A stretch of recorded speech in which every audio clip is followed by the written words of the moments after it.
No, not this week. Actually, he didn't add the not this week part. Take your Bibles and be turning with me to Revelation chapter 12.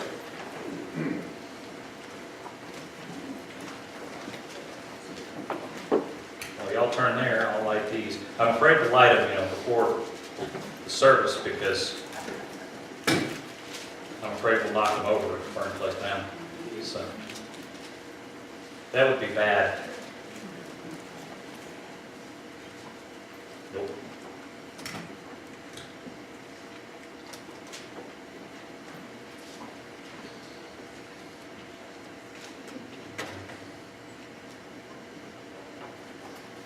That's what comes with putting the candles in the dark. Put the wrong color one in the wrong place.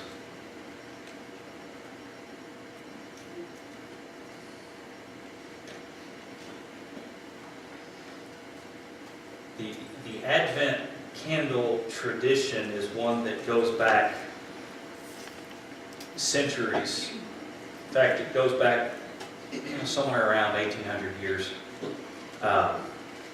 in Christian tradition in terms of lighting candles in the darkness to remind us of the light and to prepare our hearts for the coming and celebrating the coming of Jesus. It's one that some Christians do and some Christians don't. Some churches do and some churches don't. You can go to some churches you go to your entire life and you'll never see a candle in the church at all. Except for a very specific type of dripless, smokeless candle that is prescribed exactly by the wedding committee that this is the only kind you can have in the wedding. And then you go to other churches, and not only do they have candles for Advent as they lead up to Christmas, but they've got candles for Easter. They've got candles all the time of all sorts of different types of candles, because, as the fire department sign says, they're not looking for new customers. Obviously, we kind of try to keep a little bit of a rein on too many candles. There was one Christmas that I did almost set fire to. The church that we were serving had candles and greenery, and it was really pretty on the remembrance table. But the lady, the very sweet, wonderful lady who had done all of that, it never really clicked in her head that somebody would ever light the candles. And so she had the greenery really close to the candles. And so we had to take a little bit of a pause. You remember that? We had to take a little bit of a pause and put the fire out.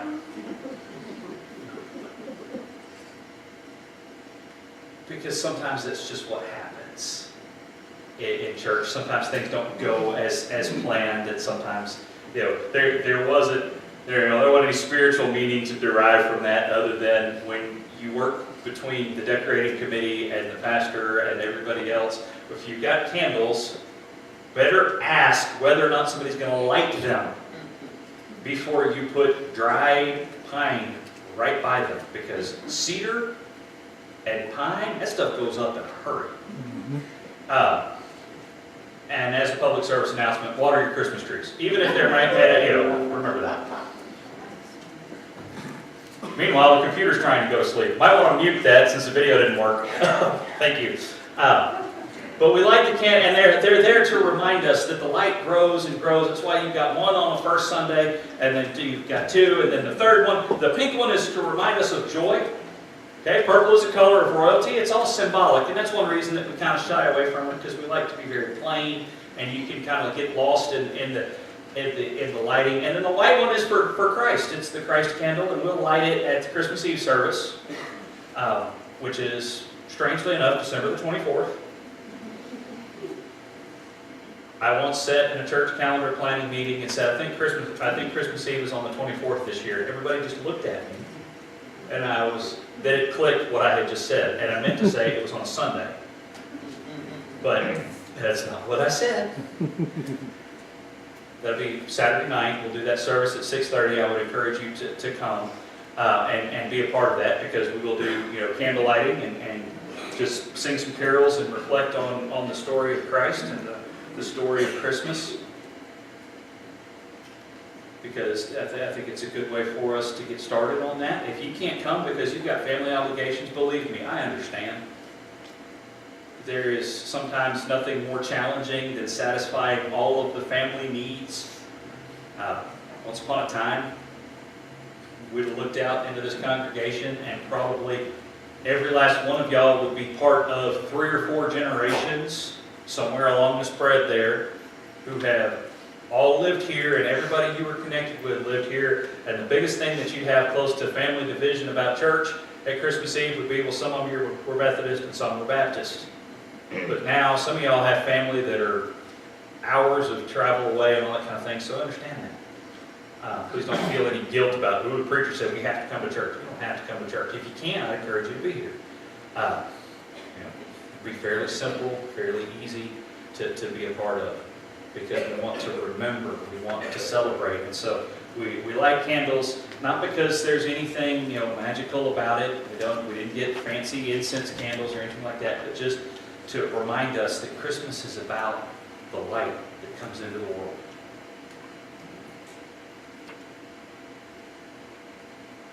And that even in the midst of the darkness, and if you come Saturday night, you'll see this,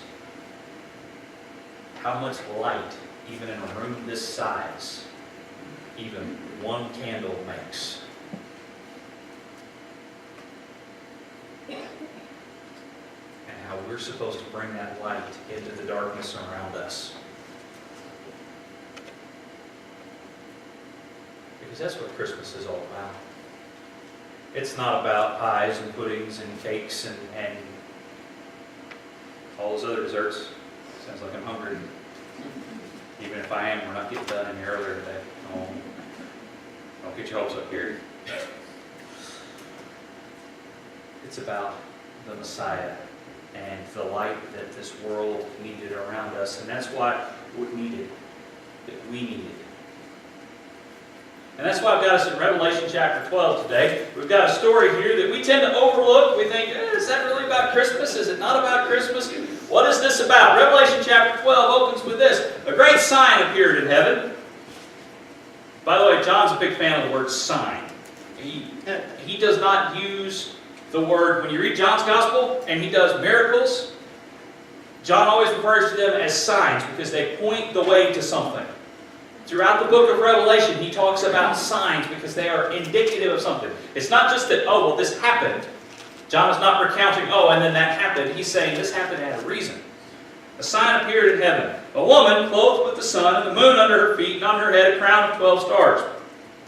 Now, we're not going to detour too deeply into the book of Revelation and all of the symbolism here.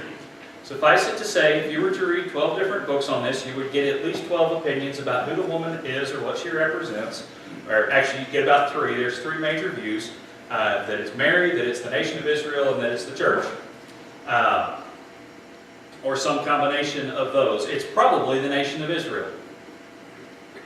The 12 stars, the 12 tribes of Israel. That's the most likely explanation for it. If you were to ask me to fill it out on a New Testament survey test, that's what I would give you. But some people take it to be Mary specifically because of what happens next. She was with child and she cried out, being in labor and in pain to give birth. Well, Christmas is the celebration of Mary giving birth to a son. The child who is born to us, the son who is given for us. And so some take it that way, others point out that Mary is part of the nation of Israel, and that's where you get the 12 stars. Then another sign appeared in heaven. Now see, the first 2 verses of Revelation 12, it's all happy. It's, this is Christmas. It's about a woman giving birth. And while we sing away in a manger, the cattle are lowing and the poor baby wakes, but little Lord Jesus, no crying he makes. Y'all do understand that's nonsense, right? Babies that get woken up by noisy cows cry.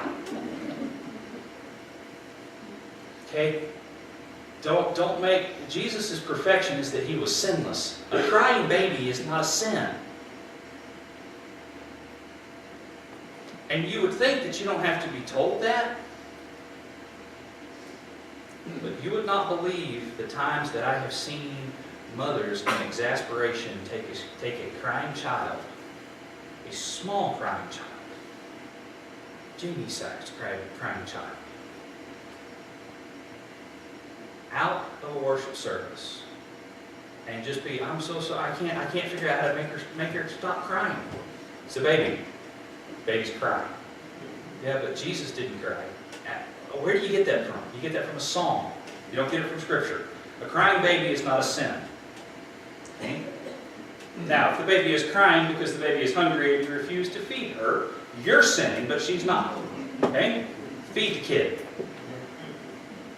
It's that simple. Now, once they get to be teenagers, then sometimes you have to not feed them because otherwise you would go bankrupt. And all the moms of teenage boys go, So far, though, this seems just, it's a woman crying out in labor. Labor is painful from everything I've been told. I've never done it, but I've been there 3 times when it happened. And it seemed uncomfortable. I was trying to watch a baseball game one time and I kept getting interrupted.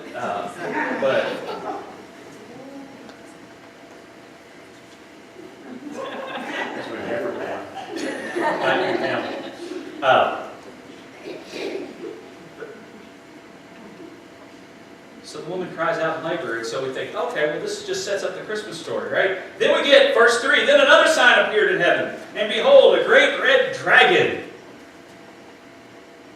Now this turns into something that, ooh, this is cool. Guys are going, this is fun. A great red dragon having 7 heads and 10 horns. This is not what a woman in labor turns into. This is a separate sign. I'm in trouble, aren't I? And on his head were 7 diadems. Now this is a bad guy. Okay?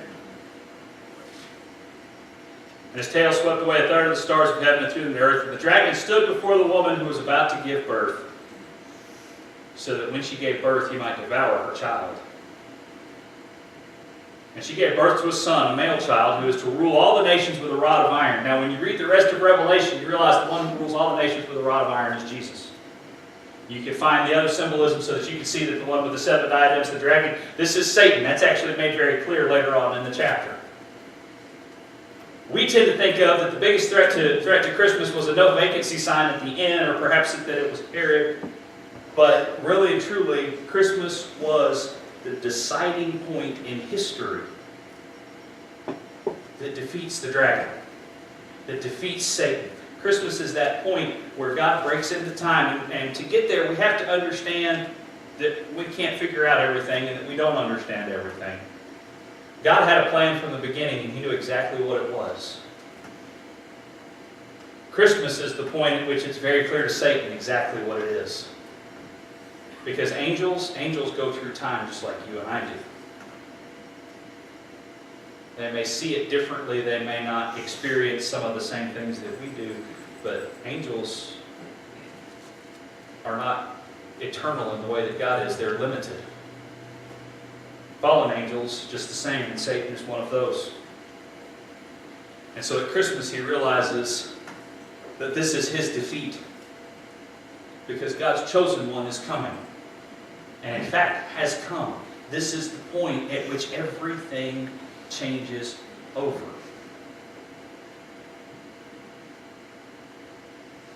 And Satan thinks, this is my chance.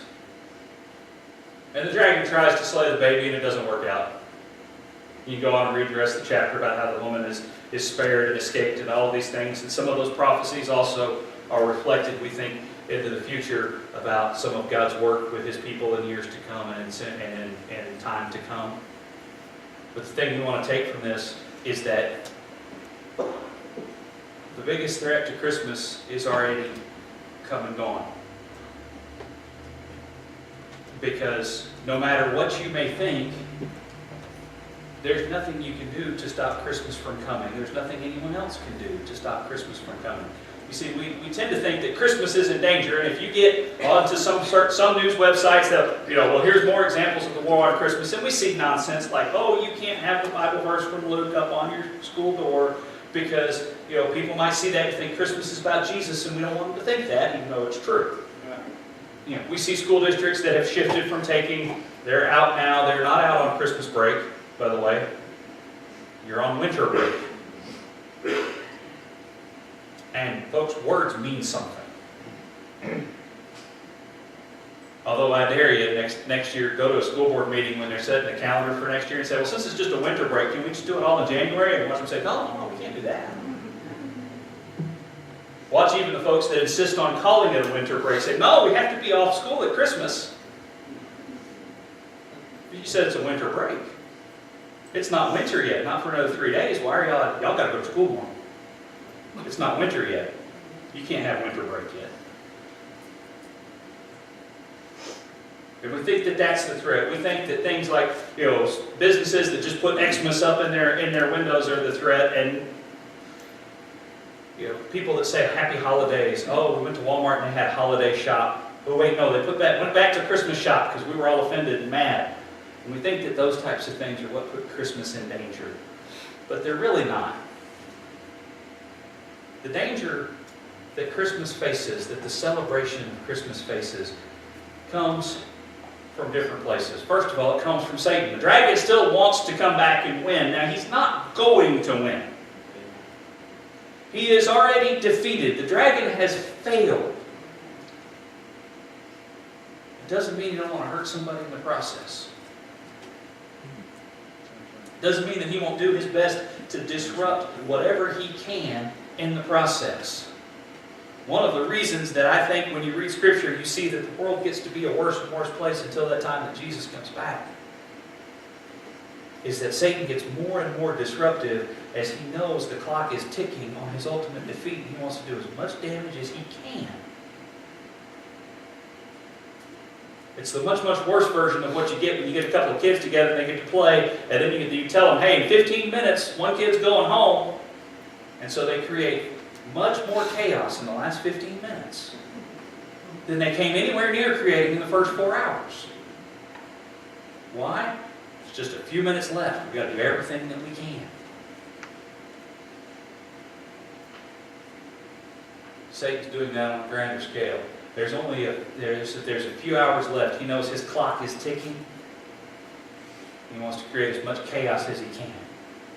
So what do we have? We have new forms of violence. We have new forms of hatred. We have this division and that division. We have a nation that could be a shining example of what it is to walk after Jesus, and instead we're convinced that our goal is to bicker with one another and to win all of our own internal fights.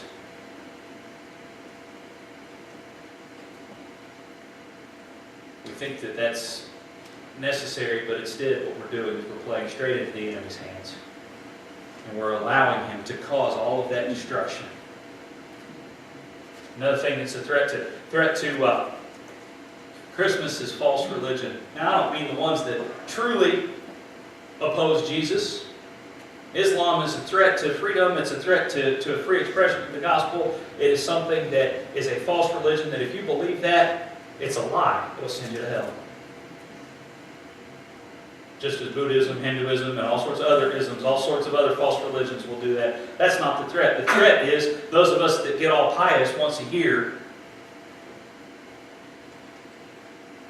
look all good, come to church to keep Christmas and don't keep Christmas in our homes. We think that, well, the big thing is that the church ought to do stuff at Christmas when we, in our lives, don't do anything about the gospel the rest of the year.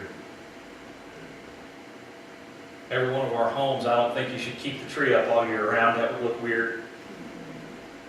You can leave the lights on your house all year round. You can even turn them on if you want to. We live in the South. That's okay.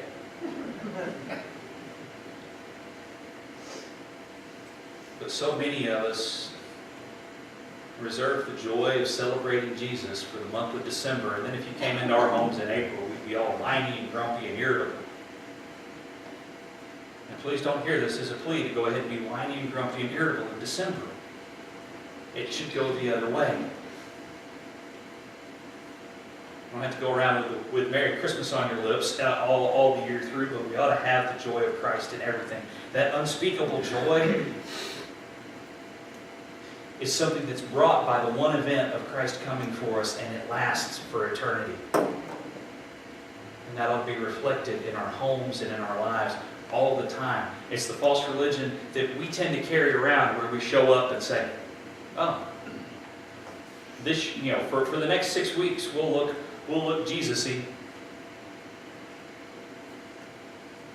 We'll put the little baby in the manger and sing great songs about him, but then, come the 1st of January, it's right back to whatever it was. See, there's been one defeated threat to Christmas, and it was the dragon. It was Satan. It's the enemies of God. And then there's a very living and active threat, and that is that we as Christian people, as God's people, will fail to truly grasp that God didn't just change a day. He changed a world. And He's changed our lives.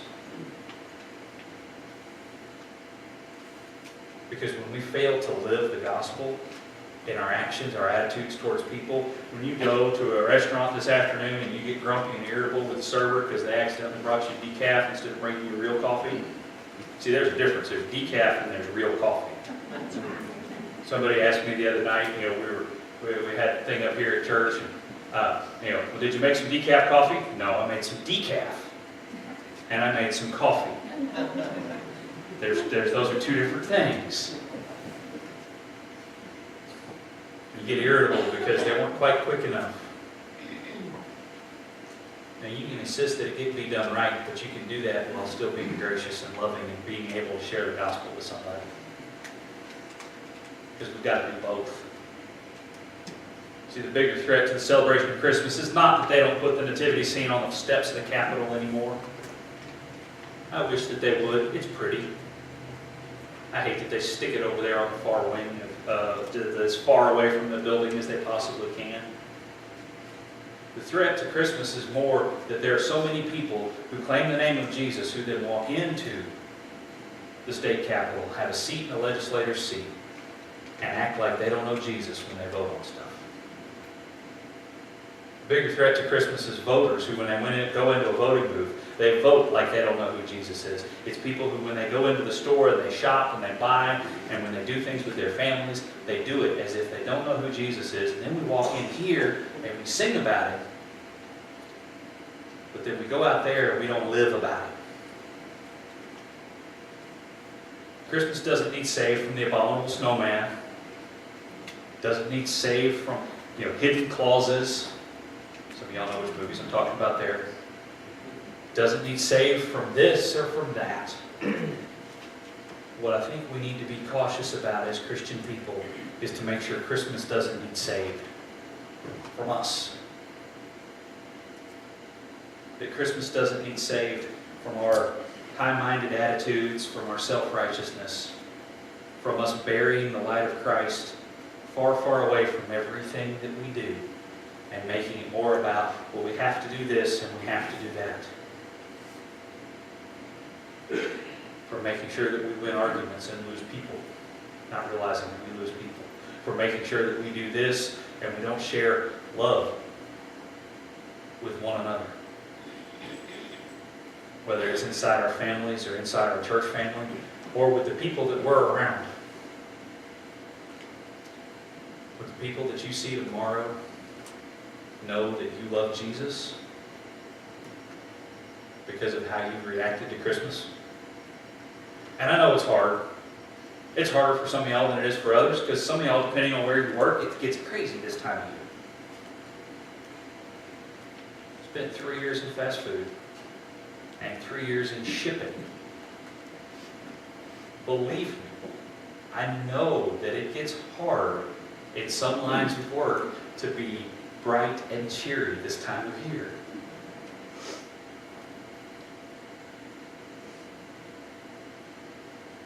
If you can identify that with those places, then make sure that those are the people that you're especially gracious to and especially loving to. It's hard sometimes to deal with family. Be gracious and loving to them. Let your home reflect the joy of Jesus. Some people won't come around because your home reflects that. There's not a lot you can do about it. And I would encourage you that all through the year that we learn to carry that love of Christ, because the dragon's been defeated. We can go on down and read that part. The dragon is defeated. Let's see. Verse 7, there was war in heaven. The dragon and his angels waged war. They were not strong enough. And that's just when they're fighting Michael, who's one of the angels. They don't even actually get to fight with God. And then you get on down, you get to the end of Revelation, which you'll get to in the next couple of weeks if you're doing the Bible reading. And the dragon is defeated utterly and completely. It's the Christ child who wins. It's the child who comes and lives a sinless life. It's the Son who lives in obedience to his Father and who walks that path and then eventually goes from the manger to the cross and then from the empty tomb to the right hand of God the Father, who is our salvation. And so this year, as we continue to celebrate that the light has come, let us remember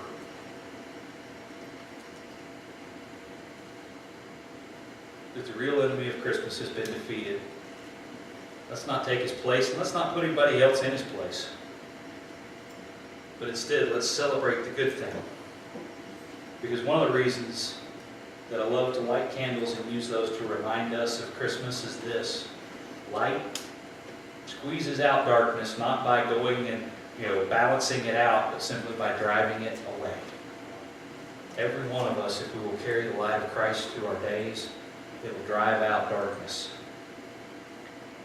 We will do that simply by shining the light of the love of God into the world that we live in. I encourage you to do that this week. Through everything that you do, through wrapping up this week of work, through going to the mall Saturday afternoon and laughing at the last-minute shoppers, through gathering with family and with friends. Don't do that.